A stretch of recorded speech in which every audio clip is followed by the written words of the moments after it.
Hi chemists! This video is all about our trend for atomic radius, or really just the size of an atom. The word trend is really just talking about a pattern, and the periodic table is a really helpful tool for us to differentiate the different patterns that we see in atomic structure. After this video, you should be able to explain how atomic radius is found, explain the trend for atomic radius across periods and down groups, explain what shielding is, and describe the role it plays in atomic radius.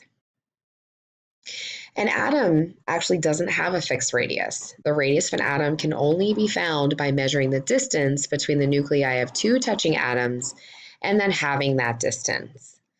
So, for example, the atomic radius of these two bromine atoms would be defined as half of the distance between the nuclei of those two.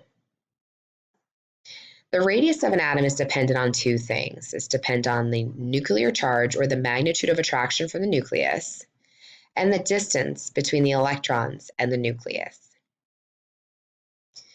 When we talk about period trends, we usually talk about going from left to right. So as it turns out, for atomic size, we'll see that the atomic size will decrease from left to right. The reason why is because these atoms, they have the same number of occupied energy levels, but they have a greater number of protons. This is an increased nuclear charge.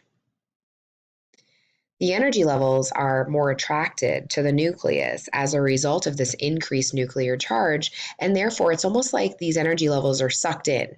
And that's what makes the atoms on the right-hand side of the periodic table smaller than the ones on the left. When we talk about group trends, we're talking about going down the group, and atomic size will increase as you move down. The reason for this is not because of more protons. In fact, the reason why is because there's a greater number of occupied energy levels. And what that means for our atom is that basically there's a greater distance in between the nucleus and the valence electrons. So the attraction isn't as great.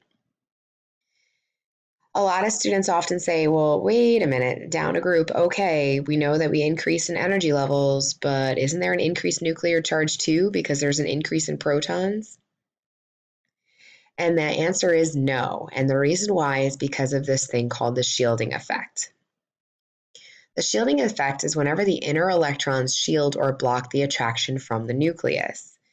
While there is an increase in protons down a group, this does not affect the magnitude of attraction. Here are some pictures of different radii, or again, sizes of the atom, and you can clearly see just by looking at this as you go from left to right, you can see pretty much the trend overall is we are decreasing in size as you go across. However, as you go down the group, you can see that you are increasing in size. There are some exceptions, like for example, if you look at fluorine versus neon, you can see there's an exception there, but overall, this is the general trend. A really easy way to talk about atomic radius is this summary. So the snowman is something that my students find really helpful, and I hope you will too. So we said that as you go down a group, we increase in size. And you can see that these circles look exactly like a snowman. So as you go down, you've got that bigger bottom. However, if somebody comes along and kicks over your snowman, you're going to end up with something like this.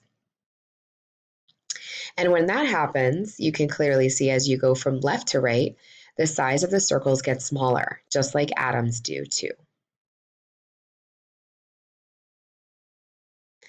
I hope this video helped you understanding a little bit more about atomic size or atomic radius and why we see the trends that we do. Thank you so much for watching.